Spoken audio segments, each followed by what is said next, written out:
पैदल यात्रा करते हैं लिफ्ट मांग मांग के, उसकी वजह से ये इतने कम टाइम में पूरा 1 महीना इन्हें हो चुका है। हर हर महादेव सभी को। तो आज हमारे 4 धाम यात्रा का 24वें दिन की शुरुआत होती है चोपटा में। तो कल रात हमने तुंगनाथ भगवान जी के दर्शन कर लिए थे, उसके बाद फिर हम खाना वाना खा के यहीं पर आ गए थे अपना कैंप लगाने के लिए। तो हमने पुलिस चौकी के पास कल रात कैंप लगाया था, यहाँ पे हमने सर से परमिशन ले ली थी। सर कहते हैं यहाँ पर आपकी सेफ्टी रहेगी तो यहीं पर कैंप लगा लीजिए। तो बस हमारा एक लास्ट धाम बजा है बद्रीनाथ धाम, जो कि यहाँ से 130 किलोमीटर की दूरी पे है। हाँ, मौसम कभी भी खराब हो जाता है, आपने मेरी वीडियो में देख लिया होगा। तो बस फटाफट अपना कैंप पैक करते हैं, अपनी साइकिल को रेडी करते हैं और अपनी आगे की यात्रा शुरू करते हैं। देखिए इस टाइम चोपटा का मौसम कैसा हो रहा है। ये वही वाली जगह है जहाँ से हम निकल के आए ना, सब जगह बर्फ पड़ती है, टूरिस्ट लोग घूमने आते हैं यहाँ पर ठंड के महीने में। निकल चुके हम अपनी बद्रीनाथ जी की यात्रा पर। अच्छी बात है कि आज का मौसम ज़्यादा ख़राब नहीं हो रहा, लेकिन आसमान में बादल तो हो रहे हैं, कभी भी बरसात पड़ सकती है। लेकिन हम भी कोशिश कर रहे हैं यहाँ से जल्दी बाहर निकल जाए, क्योंकि इस टाइम हम बहुत ज़्यादा ऊंचाई पे हैं। आपको पता ही होगा तुंगनाथ जी का मंदिर इंडिया में सबसे हाईएस्ट शिवालय है।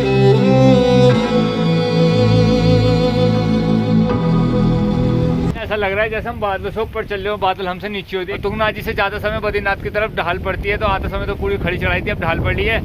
देखिए गाइस इस टाइम हम कहाँ पर है, पहाड़ों की चोटी पर। आप देख सकते हैं कितना ज़्यादा यहाँ पर फॉग हो रहा है, चारों तरफ पहाड़ों की बहुत ऊंचाई पर है इस टाइम हम। तो आपको फॉग के अलावा, बादलों के अलावा कुछ दिखेगा नहीं। सामने देखिए माउंटेन चमक रहे हैं, अगर आपको चमक रहे हो तो। गाइस अगर आपको रुद्रनाथ जाना है, जो कि हमारे पंच केदार में से एक केदार है, तो 16 किलोमीटर का ट्रैक पड़ता है रास्ते में से। जो आप सामने देख रहे हैं ये रास्ता जा रहा है रुद्रनाथ जी का। हम तो जा नहीं रहे क्योंकि हमें बद्रीनाथ जी के लिए आगे जाना है और हम काफ़ी लेट भी हो चुके हैं। तो देख लीजिए आप सामने रुद्रनाथ जी का रास्ता।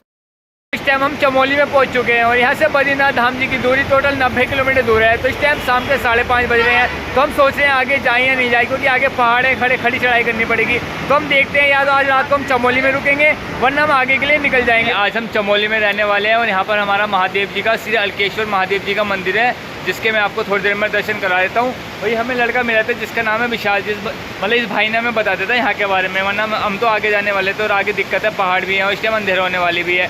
तो यहाँ पर रहने की अच्छी व्यवस्था है। आज रात को हम यहीं पे रहेंगे और फिर कल से अपनी यात्रा शुरू करेंगे। तो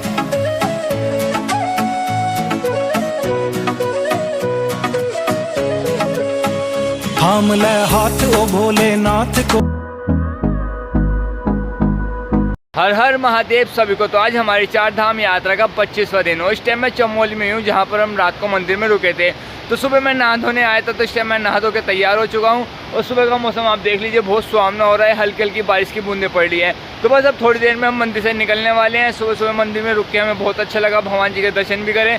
बस अब थोड़ी देर में अपना सामान पैक करते हैं, अपनी साइकिल रेडी करते हैं। 90 किलोमीटर का डिस्टेंस हमारे बद्रीनाथ जी धाम पहुँचने में। देखते हैं आज हम कितना कवर पाते हैं और आगे क्या होता है सब।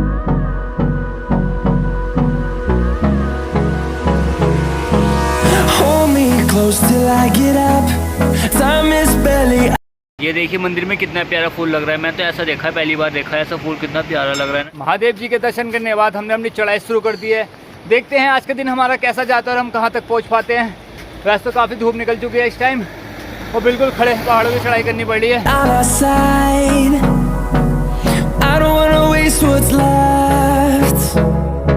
The storms we chase are leading us, and love is all we'll ever trust. Yeah, no, I don't wanna waste what's left. ये है बद्रीनाथ जाने वाले खतरनाक रास्ते। कुछ देर के लिए रास्ता बंद कर रखा है, शायद कुछ काम चल रहा होगा या कोई इश्यू होगा। यहाँ पहाड़ों की कटाई चल रही है। बद्रीनाथ जाने वाले रास्ते में ना पहाड़ बहुत खतरनाक है, कभी भी गिर सकते हैं। मैंने देखा पीछे बहुत सारे पत्थर गिरे हुए थे। मतलब ओवरऑल चारों धाम का रास्ता खतरनाक है, रिस्क तो है, कुछ भी हो सकता है कभी भी। अब देख सकते हैं आप कितना बड़े बड़े पहाड़ हैं, यहाँ से पत्थर गिरे पड़े हैं। तो बहुत ध्यान से, बहुत संभल के हर चीज़ को देख के चलना पड़ता है।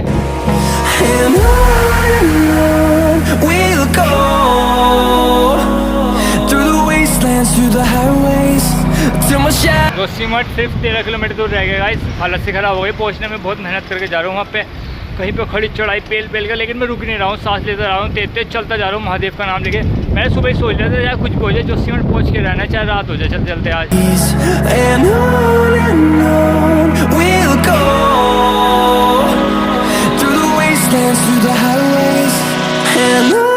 मेरे चार धाम यात्रा के 25वें दिन की समाप्ति होती है जोशीमठ में। तो इस टाइम मैं जोशीमठ में रुका हूँ गुरुद्वारे में। तो मैंने यही अपने गुरुद्वारे की स्लिप कटवा ली थी।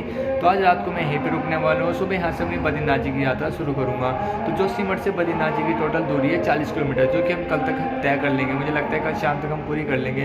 तो बस हमारा चौथा धाम भी हमारे बहुत पास आ चुका है। सच बताऊँ बहुत खुशी हो रही है अपने ऊपर कि हाँ, मुझे तो पता भी नहीं था कि मेरे अंदर इतनी ताकत है, ऐसे शक्ति है कि मैं यहाँ तक पहुँच सकता हूँ। लेकिन सब प्रभु की कृपा है। प्रभु की कृपा से मैं यहाँ तक पहुँच पाया हूँ और अपने 4 धाम पूरे करने वाला हूँ। बस प्रभु की कृपा से आगे जो भी होता है देखते हैं। बस आज रात को मैं यहीं पे सोऊंगा और कल को अपनी यात्रा शुरू करेंगे। तो देखते हैं कल क्या होता है। हर हर महादेव। हर हर महादेव सभी को। तो आज है हमारे 4 धाम यात्रा का 26वां दिन। तो हमें बद्रीनाथ जी से कुल 40 किलोमीटर से पहले जोशीमठ में। तो ये भाई मुझे मिले थे जो रात को मेरे साथ यहीं पे रुके हुए थे गुरुद्वारे में। तो भाई राजस्थान से यात्रा कर रहे हैं 4 धाम। अब 4 धाम इनके पूरे होने वाले हैं। ये भी बद्रीनाथ जा रहे हैं। तो पैदल यात्रा करते हैं लिफ्ट मांग के। उसकी वजह से ये इतने कम टाइम में पूरा 1 महीना इन्हें हो चुका है।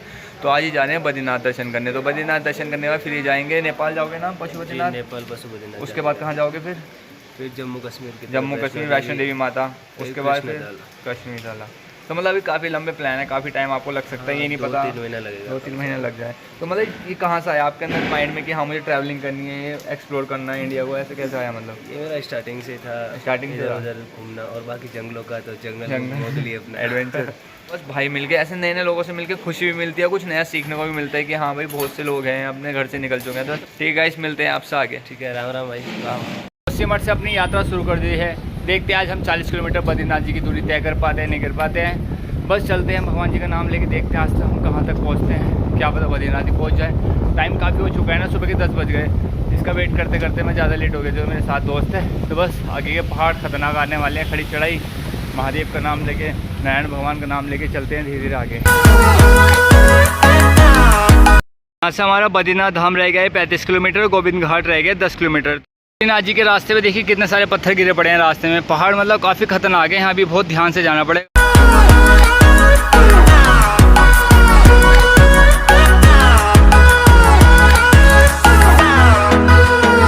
अचानक से काफ़ी तेज़ बरसात स्टार्ट हो गई है। मौसम काफ़ी ख़राब हो रहा है। आसमान में तो पूरे बादल बादल हो रहे हैं। मौसम को देख के तो ऐसा लग रहा है कि शाम तक बारिश नहीं रुकेगी। तो हम देखते हैं, अगर बारिश हल्की नहीं होती तो फिर हमने पन्नी पहन के, रेनकोट पहन के आगे बढ़ते हैं, क्योंकि आगे तो हमें बढ़ने हैं। यहाँ तो हम रुक नहीं सकते ना जंगल में।